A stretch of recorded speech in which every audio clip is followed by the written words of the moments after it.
मुख्यमंत्री धामी के सरकारी प्लेन में खराबी। दिल्ली से देहरादून लौट रहे थे मुख्यमंत्री धामी। सीएम ने खुद ट्वीट कर दी जानकारी।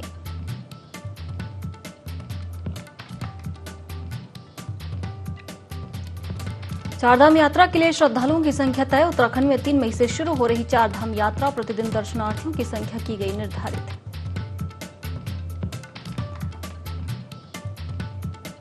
चारों धामों के कपाट खोलने की तैयारी। 3 मई को खुलेंगे यमुनोत्री और गंगोत्री के कपाट। 6 मई को केदारनाथ और 8 मई को खुलेंगे बद्रीनाथ के कपाट। 3 मई को उत्तराखंड दौरे पर रहेंगे यूपी के सीएम योगी आदित्यनाथ। बीजेपी नेताओं से करेंगे मुलाकात। 3 दिवसीय दौरे के दौरान यमकेश्वर में जाएंगे सीएम योगी।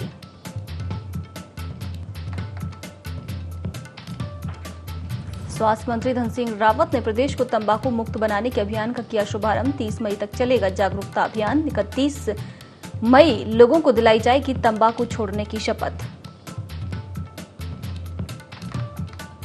उत्तराखंड में खिलाड़ियों को बेहतर ट्रेनिंग के साथ की खेल स्कॉलरशिप भी देगी सरकार। बैडमिंटन प्रतियोगिता में बोली खेल मंत्री रेखा आर्या। खिलाड़ियों को प्रोत्साहित करने के साथ ही हर सुविधा उपलब्ध कराएगी सरकार।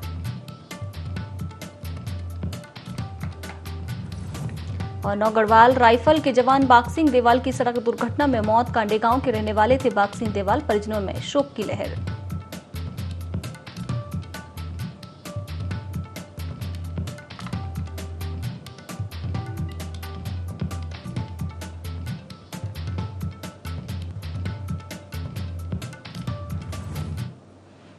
बहुत स्वागत है आप सभी का ND24 में। नमस्कार, मैं हूं आपके साथ वर्षा। देहरादून से बड़ी खबर। मुख्यमंत्री धामी के सरकारी प्लेन में खराबी। दिल्ली में देहरादून लौट रहे थे मुख्यमंत्री धामी। लौटते वक्त आई स्टेट प्लेन में खराबी हुई है। सीएम धामी ने खुद ट्वीट कर जानकारी दी है। हरिद्वार के कार्यक्रम में शिरकत नहीं कर पाए सीएम धामी। तो दिल्ली से देहरादून लौट रहे थे मुख्यमंत्री धामी। बड़ी खबर हम आपको बता रहे हैं। लौटते वक्त आई स्टेट में खराबी। स्टेट प्लेन में खराबी आई है। इसके बाद सीएम धामी ने खुद ट्वीट कर इस बात की जानकारी दी। हरिद्वार के कार्यक्रम में शिरकत नहीं कर पाए धामी। मुख्यमंत्री धामी के सरकारी प्लेन में खराबी हुई है। दिल्ली से देहरादून लौट रहे थे मुख्यमंत्री धामी। लौटते वक्त आई स्टेट प्लेन में खराबी। सीएम धामी ने खुद ट्वीट कर इस बात की जानकारी दी है। हरिद्वार के कार्यक्रम में शिरकत नहीं कर पाए धामी। तो मुख्यमंत्री धामी के सरकारी प्लेन में खराबी। देहरादून से बड़ी खबर हम आपको बता रहे हैं। दिल्ली से देहरादून लौट रहे थे मुख्यमंत्री धामी। लौटते वक्त आई स्टेट प्लेन में खराबी। सीएम धामी ने खुद ट्वीट कर जानकारी दी है।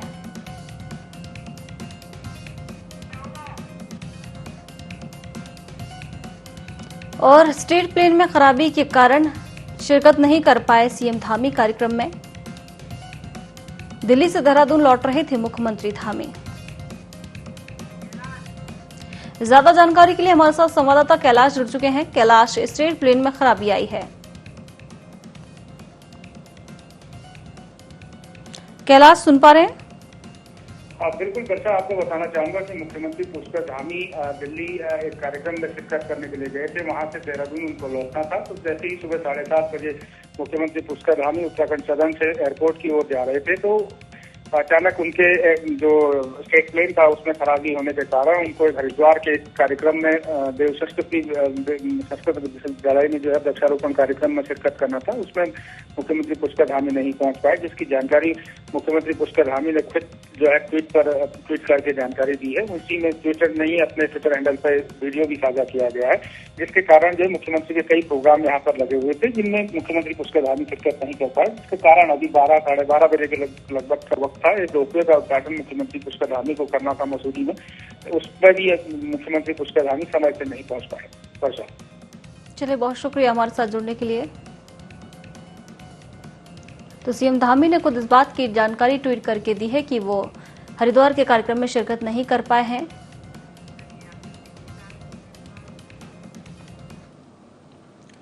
और बड़ी खबर, चार धाम यात्रा के लिए श्रद्धालुओं की संख्या तय की गई है। उत्तराखंड में 3 मई से शुरू होने जा रही चार धाम यात्रा प्रतिदिन दर्शनार्थियों की संख्या निर्धारित की गई है। शासन ने इस संबंध में आदेश जारी किए हैं। ये व्यवस्था यात्रा काल के प्रथम 45 दिन के लिए लागू रहेगी। बद्रीनाथ धाम में सर्वाधिक 15,000 लोग प्रतिदिन कर सकेंगे दर्शन। केदारनाथ में 12,000 और गंगोत्री में 7,000 श्रद्धालु प्रतिदिन दर्शन कर सकेंगे।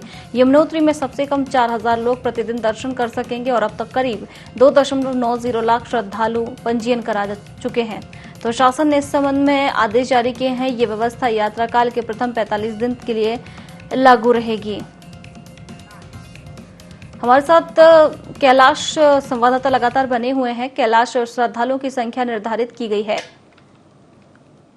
बिल्कुल बच्चा, आपको बताना चाहूंगा कि पिछले 2 वर्ष से कोविड काल के कारण जो है उत्तराखंड में जो चार धाम यात्रा होती है वो चार धाम यात्रा बंद पड़ी हुई थी। इस वक्त जो है चार धाम यात्रा की तैयारियां इस वक्त जोर शोरों पर है, जिसको देखते हुए जो है शासन ने ये आदेश जारी किए हैं कि चार धाम यात्रा में जो लोग यहाँ पर पहुंचेंगे उन श्रद्धालुओं की जो संख्या है उसको जो है तय कर दिया गया है कि कितने श्रद्धालु एक दिन में जो है बद्रीनाथ या केदारनाथ या गंगोत्री और यमुनोत्री में दर्शन कर पाएंगे।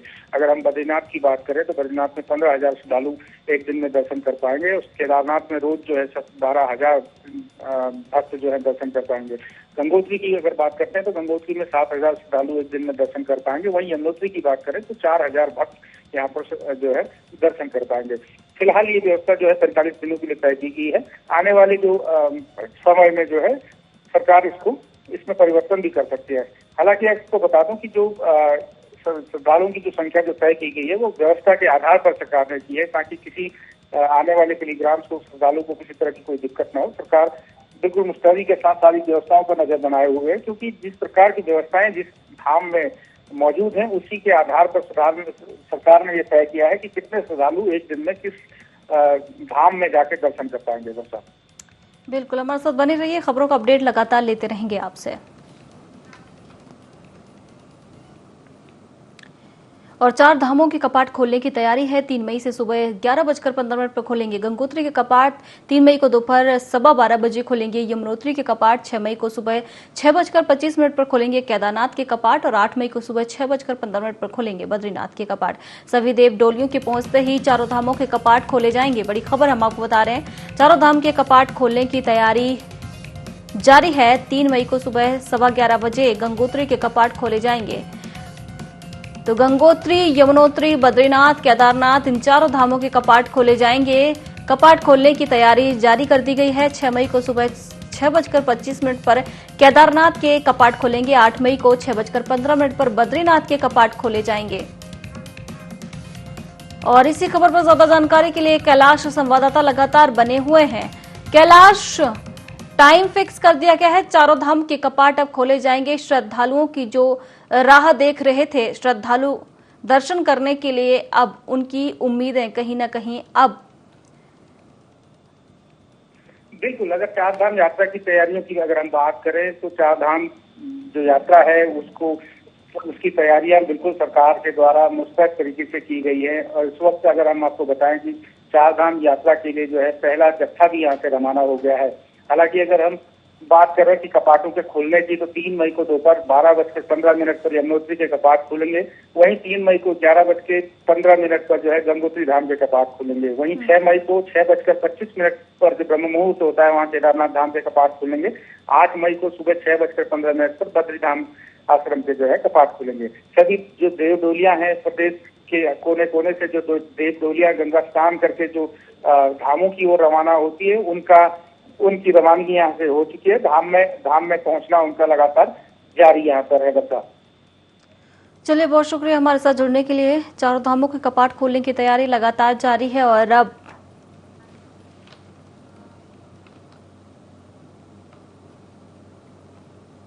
बड़ी खबर, थराली से सड़क दुर्घटना में जवान की मौत हुई है। श्रीनगर में जवान बाग सिंह देवाल की मौत हुई है। नौगढ़वाल राइफल के जवान थे बाग सिंह देवाल, कांडे गांव के रहने वाले थे बाग सिंह देवाल। पिंडर घाटी के देवाल विकासखंड का मामला हम आपको बता रहे हैं। श्रीनगर में जवान बाग सिंह देवाल की मौत हुई है। तो नौगढ़वाल राइफल के जवान थे बाग सिंह देवाल, बड़ी खबर हम आपको बता रहे हैं। कांडे गांव के रहने वाले थे बाग सिंह देवाल।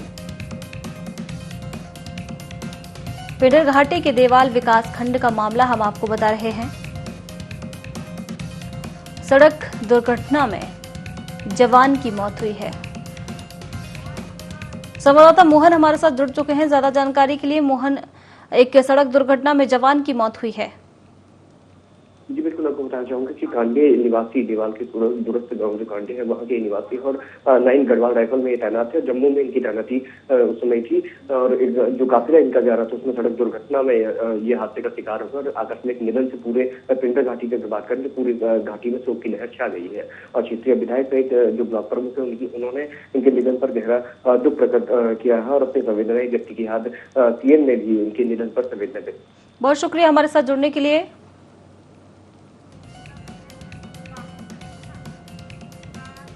प्रदेश की खाद्य आपूर्ति मंत्री रेखा आर्य ने अपने हरिद्वार दौरे के दौरान राजकीय गेहूं केंद्र ज्वालापुर का औचक निरीक्षण किया।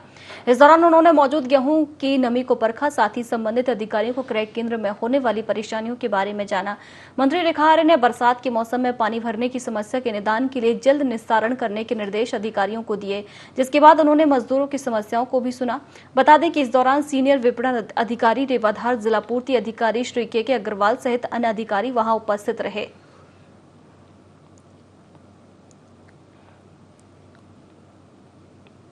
ज्वालापुर क्रय केंद्र में आने का मौका मिला है, इसका औचक निरीक्षण भी है। मैं यही देखने आई थी कि आखिरकार कितना हमारे किसानों के द्वारा गेहूं का यहाँ पर विक्रय किया गया है और हमारे केंद्रों में क्रय किया गया है। तो जानकारी मिली है कि किसानों को सरकार द्वारा निर्धारित जो समर्थन मूल्य है उससे कहीं ज़्यादा जो है मार्केट में उनको मिल रहा है, जो कि मैं समझती हूँ अच्छी बात भी है कि हमारे किसानों को जो है 2015 रुपये जो निर्धारित घोषित मूल्य है उससे कहीं ज़्यादा 2100 से लेकर 2200 से लेकर उनको प्रति कुंटल गेहूं की कीमत मिल रही है। धार्मिक नगरी उत्तराखंड में 3 मई से 4 धाम यात्रा का आगाज होना है। इसको लेकर उत्तराखंड सरकार ने खासी तैयारियां की हैं। तीर्थ यात्रियों को यात्रा के दौरान मूलभूत सुविधाएं उपलब्ध कराने के साथ ही कोविड सर्टिफिकेट की अनिवार्यता को समाप्त कर दिया गया है। हालांकि यात्रियों को पर्यटन विभाग के पोर्टल पर जरूर पंजीयन कराना होगा, जिसको लेकर कैबिनेट मंत्री रेखा आर्य ने कहा कि 4 धाम यात्रा को लेकर सभी तैयारियां पूरी कर ली गई हैं। यात्रियों को किसी तरह से परेशानी न हो, इसकी व्यवस्था राज्य सरकार ने की है। कोविड सर्टिफिकेट अनिवार्यता को भी समाप्त कर दिया गया है।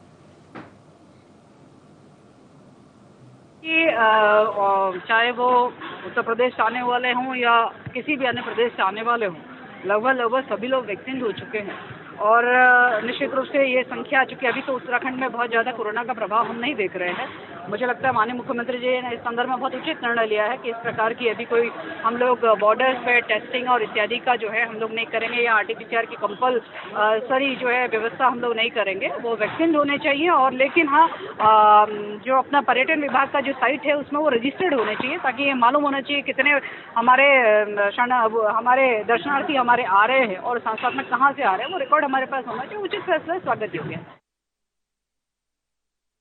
उत्तराखंड कांग्रेस के प्रदेश अध्यक्ष करण माहरा धौलाधार के कंडीसौड़ पहुंचे, जहां कार्यकर्ताओं ने उनका स्वागत किया। इस मौके पर करण माहरा ने कहा कि हमारे नारों को चुराकर बीजेपी मुखौटा बनाकर घूम रही है, लेकिन हम समझ नहीं रहे। आज हमें कांग्रेस की मूल सिद्धांत को समझने की जरूरत है। उन्होंने कहा कि कांग्रेस फिर से मजबूती के साथ उभर कर आएगी। पूरे प्रदेश में लगभग यही हालात थे और लोगों को पूर्ण विश्वास था कि कांग्रेस की सरकार बन रही है। फ्री राशन, 2-2 हज़ार रुपये खाते में आना और अनेकों अन्य कारण भी रहे जिसकी वजह से कांग्रेस नहीं आ पाई। हम लोगों को जागरूक नहीं कर पाए, समझा नहीं पाए कि उनके इंदिरा आवास बंद हो गए हैं, महंगाई बढ़ गई है और लोगों के बच्चे बेरोजगार हैं। इतने बड़े बड़े कांड इस प्रदेश में हो गए। कुंभ में इतना बड़ा कोविड जांच के नाम पर करोड़ों का घोटाला हुआ। जिला विकास प्राधिकरण के नाम पर लोगों को परेशान किया गया। डेनिस और अन्य शराब की जो फैक्ट्रियां हैं वो नदियों के किनारे लगा दी गई। ये सारे विषयों को हम लोग प्रजोर तरीके से नहीं उठा पाए। बच्चों को जो बेरोजगार थे उनको बरगला कर बीजेपी ने धर्म के नाम पर वोट खटोटने का काम किया। हम उन बच्चों को ये नहीं समझा पाए कि वो बेरोजगार हैं, अपने माँ बाप के मेहनत के पैसों से अभी अपना जीवन यापन कर रहे हैं। और यही कमियां मुझे लगती है कि जो रही, और संगठनात्मक रूप से भी हम लोग अपने संगठन का सही प्रकार से इस्तेमाल नहीं कर पाए। ये सभी कारण हैं जिनको हम लोग दुरुस्त करने के लिए कमर कस के आगे बढ़ने की। उत्तराखंड से 3 मई से चारधाम यात्रा शुरू होने जा रही है। इसको लेकर प्रदेश सरकार अपनी तैयारियां पूरी कर ली है। धर्मनगरी हरिद्वार से चारधाम यात्रा के लिए गुजरात से आए श्रद्धालुओं का पहला जत्था माया देवी के प्रांगण से रवाना हुआ। जत्थे को प्रदेश सरकार के प्रतिनिधि के रूप में पूर्व मंत्री स्वामी यतीश्वरानंद ने रवाना किया। चारधाम यात्रा को लेकर व्यापारियों के साथ श्रद्धालुओं में भी खासी उत्साह देखने को मिल रहा है। इसी मौके पर पूर्व मंत्री स्वामी यतीश्वरानंद ने कहा कि प्रदेश के मुख्यमंत्री चारधाम यात्रा को लेकर लगातार बैठक ले रहे हैं। सीएम ने अधिकारियों को निर्देशित किया है कि श्रद्धालुओं को किसी प्रकार की परेशानी ना हो। हरिद्वार में 2 दिन से आए, यहाँ की व्यवस्थाएं काफ़ी बेहतर है और चार धाम के लिए भी आगे भी ये व्यवस्थाएं जो से गवर्नमेंट की ओर से सभी सही है, कोई दिक्कत नहीं। यहाँ टूरिज्म यात्रियों के लिए पूरी व्यवस्था है, कोविड की कोई परेशानी नहीं। इसलिए सभी यात्रियों से मेरा निवेदन है कि आप बेझिझक चारधाम यात्रा और हरिद्वार उत्तराखंड यात्रा में आइए, उसका पूरा लाभ उठाइए। काफ़ी दर्शन है केदारनाथ बाबा के, बद्रीनाथ बाबा के, गंगोत्री यमुनोत्री दर्शन सब अच्छी तरह से सरकार की ओर से पूरी सुविधाएं मिल रही है। उत्तराखंड सरकार के प्रतिनिधि के रूप में हमारे बीच में पूर्व कैबिनेट मंत्री आदरणीय स्वामी यतीश्वरानंद जी स्वयं आए हैं और उनके हाथों से हम लोग आज ये चारधाम यात्रा का जो पहला जत्था हरिद्वार से है वो रवाना कर रहे हैं। हमें पूरा विश्वास था कि इस बार चारधाम यात्रा को लेकर जो सरकार की तैयारियां हैं वो निश्चित रूप से पहले के मुकाबले बहुत अच्छी होंगी और यहाँ आने वाले यात्रियों को किसी प्रकार की असुविधा नहीं होगी और वो आज परिलक्षित भी हो रहा है।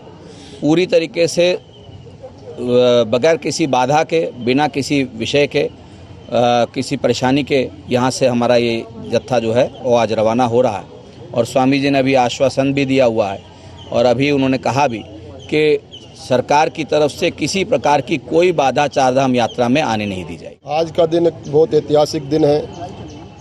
जो हमारा माया देवी प्रांगण एक बहुत प्रसिद्ध धार्मिक स्थान है, वहाँ से चारधाम यात्रा का शुभारंभ किया गया है और सबसे पहला दल जो हमारा चारधाम यात्रा में जा रहा है हरिद्वार से, वो गुजरात के हमारे श्रद्धालु हैं और सरकार ने सारी व्यवस्थाएं पूरी कर ली गई हैं। माननीय मुख्यमंत्री जी और हमारे पर्यटन मंत्री जी लगातार किसी भी यात्री को किसी भी प्रकार की कोई दिक्कत ना हो, उसकी सारी व्यवस्थाएं बड़ी चकाचौंध हों, इसके लिए हर रोज़ मॉनिटरिंग करते हैं और अधिकारियों से माननीय मुख्यमंत्री जी। चकोटिया के अल्मोड़ा तागाड़ ताल में मोबाइल नेटवर्क सहित 2 सूत्रीय मांगों को लेकर चलाया जा रहा अनशन आंदोलन स्थगित हो गया है। आंदोलन सांसद प्रतिनिधि अनिल शाही के आश्वासन पर स्थगित हुआ है। अनिल शाही ने आंदोलनकारियों को 3 माह के भीतर टावर लगवाने का आश्वासन दिया। वहीं आंदोलनकारियों ने मांगे पूरी नहीं होने पर फिर से आंदोलन करने की चेतावनी दी है। बता दें कि ताल विकास संघर्ष समिति पिछले 16 दिनों से मोबाइल नेटवर्क की मांग को लेकर आंदोलन कर रही थी।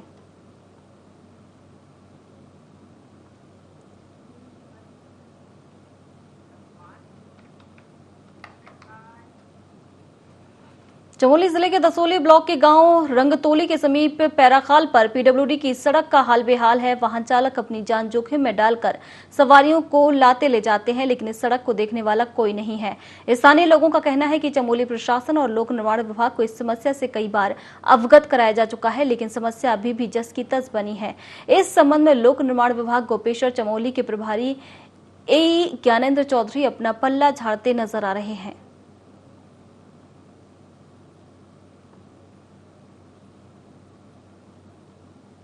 कई सालों से रिपेयर नहीं हुई है, ये पिछले 1 साल में रिपेयर हो रही है, तो फिर ये रोड की हालत वैसी बन जा रही है। तो गवर्नमेंट थोड़ा ध्यान दे कि अच्छे से पहले के तो काम कराए। फिर उसके बाद ये है कि जब हम यहाँ से चमोली जाते हैं 10 किलोमीटर का दायरा है यहाँ से, तो हमारे पूरे जो ये रोड जोड़ती है पूरे लासी मजोठी 9 परसाट पहुँचे से, तो यहाँ पे ये वो होता है, जान में जोखिम डाल के जाना पड़ता है हमारे यहाँ के लोगों को बाजार में। कभी तो ऐसे है कि बरसात के टाइम पे तो बहुत सारी दिक्कतें आती है, रोड ब्लॉक हो जाती है, फिर ये रोड में गड्ढे हो जाते हैं, तो लोगों को फिर रंगतोली है वहाँ पे रुकना पड़ता है, फिर वहाँ से फिर पैदल जाना पड़ता है गाँव में, फिर यहाँ से और दूरी तय करनी पड़ती है, तो दिक्कतों का सामना करना पड़ता है लोगों को यहाँ पे। चमोली से लेकर भतिंगला तक जो 28 किलोमीटर का डिस्टेंस है, उसमें से 9 किलोमीटर अगर रोड छोड़ दिया जाए तो सारी रोड में जो है गुणवत्ता के आधार पर काम नहीं हुआ है, मानकों के आधार पर काम नहीं हुआ है, किसानों का कंपनसेशन नहीं मिला है, लेबरों की पेमेंट नहीं मिली है, जो पूछते हैं नाली हैं ब्रस्ट वाल हैं वो प्रॉपर काम नहीं किया गया है, और जो खाई पेरा जो हम सब के लिए फरसान फाट के लिए बड़ा दुर्भाग्यपूर्ण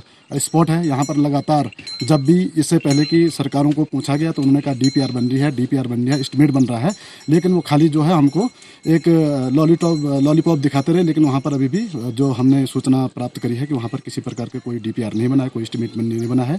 फरसान फाट का जो खाई पेरा का एरिया है, हम शासन प्रशासन से और जो अपना नवनियुक्त सरकार है उनसे मांग करेंगे कि यथाशीघ्र जो स्थानीय नागरिक है उनकी सुविधा के लिए खाई पेरा का ट्रीटमेंट किया जाना जरूरी है। सड़क का मुद्दा सबसे बड़ा है हमारे क्षेत्र में, उन पर किसी भी प्रकार का कोई भी कार्य नहीं हुआ है। कई बार शिकायत करने के बाद भी हमारी समस्याओं को विधायक जी के द्वारा अनदेखा किया है और जिसका खामियाजा उनको निजी तौर पर आज भुगतना पड़ा है। और जो भी हमारे और भी कोई समस्याएं थी, लेकिन सड़क का मुद्दा हमारा प्राथमिकता में एक था। हमारे क्षेत्र के लोग, मैं अभी इस क्षेत्र में नया आया हूँ। इलेक्शन के बीच में जो ट्रांसफर हुआ उसमें मेरी ज्वाइनिंग हुई, इसका चार्ज मिला है, तो उसके बाद मैं संज्ञान लूँगा जब आपने बताया। अभी मेरी जानकारी में ज़्यादा है नहीं, अब इलेक्शन खत्म हुआ, इससे फ्री हुआ तो कार्य में पूरा विचार किया जाएगा जो भी प्रगति है। लक्सर की खानपुर पुलिस ने लालचंद वाला गांव के जंगलों में छापा मारकर कच्ची शराब बनाने वाले तस्कर को गिरफ्तार किया है। साथ ही मौके से पुलिस ने सिलेंडर, भट्टी सहित शराब बनाने के उपकरण और 10 लीटर कच्ची शराब बरामद की है। इस दौरान करीब 200 लीटर लहन को भी नष्ट किया गया।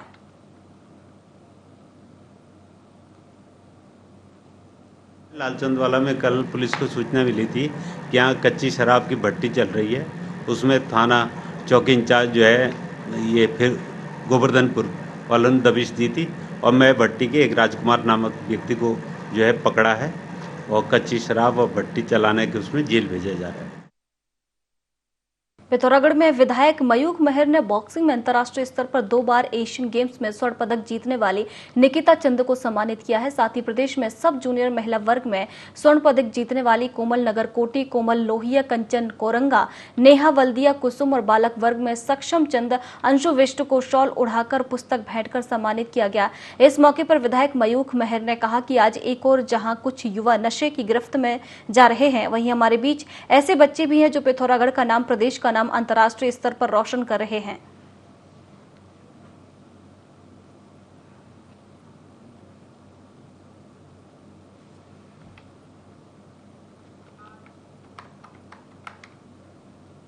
पौड़ी गढ़वाल के कालागढ़ थाना परिसर में शांति समिति की बैठक आयोजित की गई। बैठक में ईद उल फितर का त्योहार शांतिपूर्वक ढंग से संपन्न कराने का संकल्प लिया गया। बैठक में थानाध्यक्ष उमेश कुमार ने भाईचारा और सांप्रदायिक सौहार्द कायम रखने का आह्वान किया। उमेश कुमार ईद की नमाज शांतिपूर्ण संपन्न कराने की हिदायत देते हुए शरारती तत्वों के खिलाफ कार्रवाई करने की चेतावनी दी है।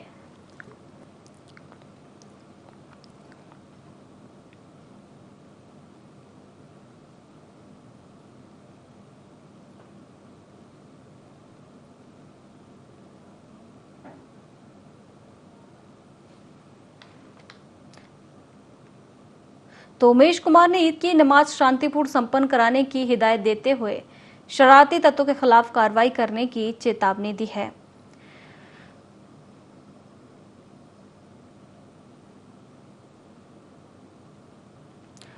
वहीं बाजपुर के ग्राम पिपलिया में हुए गोलीकांड मामले के आरोपियों की तलाश पुलिस ने तेज कर दी है। घटना के मुख्य आरोपी अविनाश शर्मा समेत 7 आरोपियों की तलाश में पुलिस की टीम ने कई ठिकानों पर दबिश दी है, जिसको लेकर एसएसपी मंजुनाथ टीसी ने बताया कि मामले में मुख्य आरोपी अविनाश शर्मा समेत उनके साथियों की तलाशी ली जा रही है। जल्द ही आरोपी पुलिस गिरफ्त में होंगे।